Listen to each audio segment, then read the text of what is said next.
사도 바울의 지금 현실은 갇혀 있었고 또 그의 인생의 마지막 부분이었으며 다른 누군가를 만날 수 있는 그런 돈도 명예도 인기도 권력도 없는 사람들에게 자랑할 만한 모습은 아무것도 없는 그러한 모습이었습니다.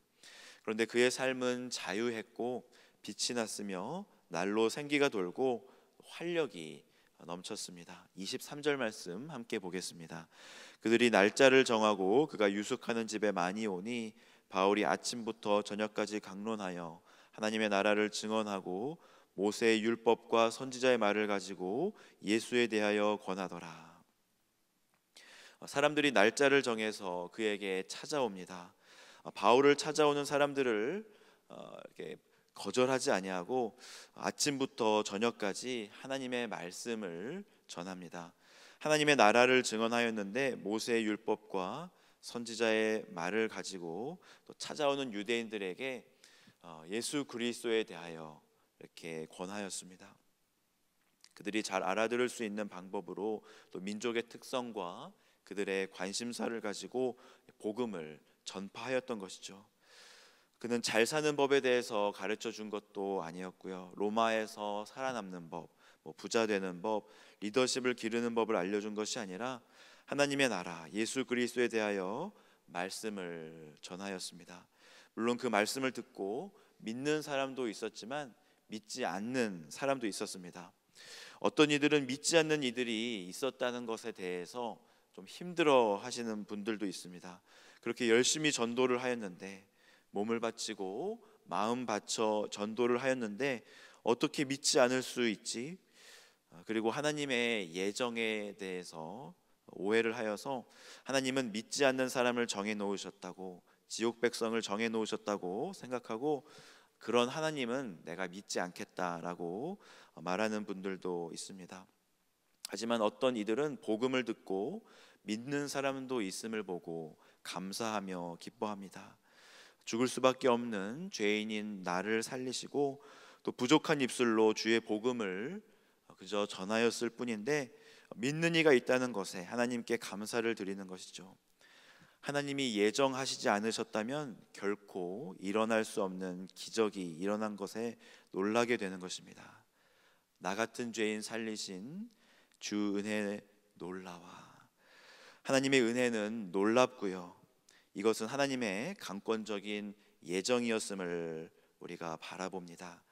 나의 의지로 예수 믿은 것이 아닌 것이 너무나 분명하기에 나의 선행으로 예수님을 선택한 것이 아닌 것도 너무나 확실하기에 하나님의 은혜에 감사하는 것이죠.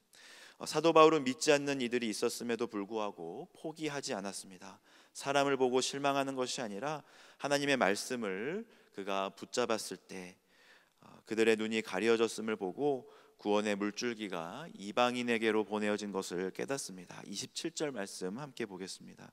이 백성들의 마음이 우둔하여져서 그 귀로는 둔하게 듣고 그 눈은 감았으니 이는 눈으로 보고 귀로 듣고 마음으로 깨달아 돌아오면 내가 고쳐줄까 함이라 하였으니.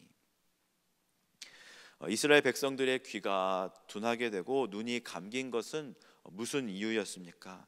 그것은 그들의 마음이 우둔하여졌기 때문입니다. 하나님의 말씀을 듣지 않고 자신의 생각을 따라가는 것은 영적으로 점점 우둔한 길로 가는 것입니다.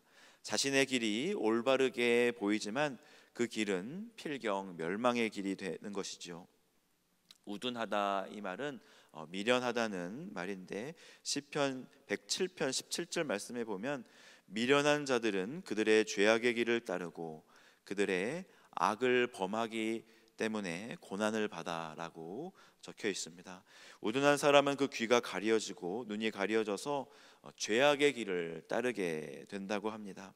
그리고 그 죄악의 길로 가면 갈수록 평안이 있는 것이 아니라 고난을 받게 된다는 것이죠.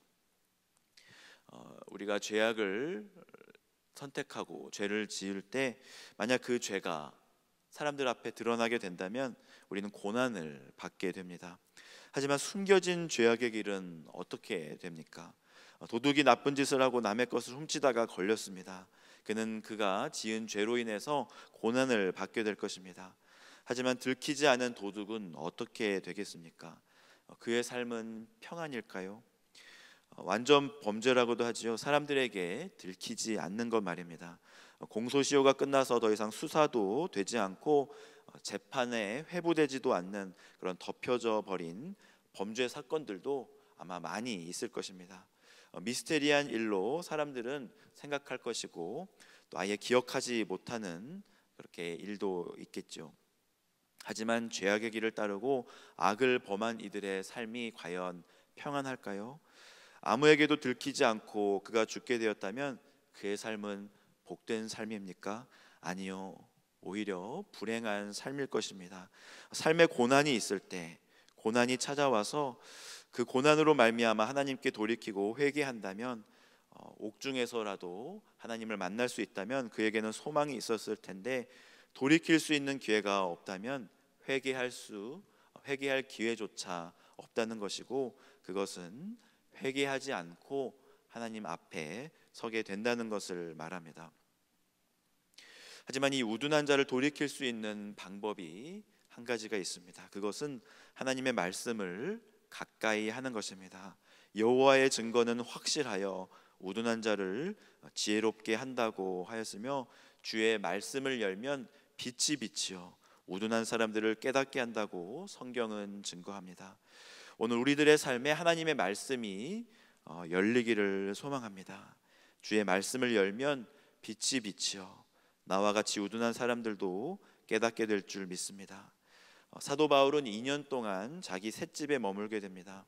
어느 정도 자유가 주어진 그런 갇힌 공간에서 그는 자신에게 오는 사람들을 다 영접하였다고 기록합니다. 사도 바울은 다른 이들을 받아주었습니다. 그는 복음을 위해서 어디든지 갔었던 그런 사람이었습니다. 하지만 이제 어디에도 갈 수 없는 그런 상황이 되자 그는 자신에게 찾아오는 그 어떤 이들도 영접하게 됩니다. 그리고 그는 가든지 오든지 무엇을 하였습니까?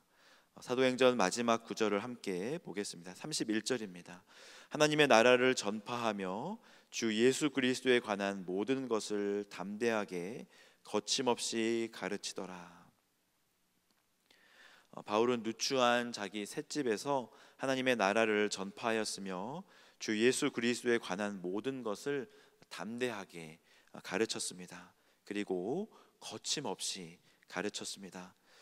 사도행전은 이렇게 끝이 났지만 주 예수의 복음은 끝나지 않았습니다. 오늘도 주의 복음은 전파됩니다.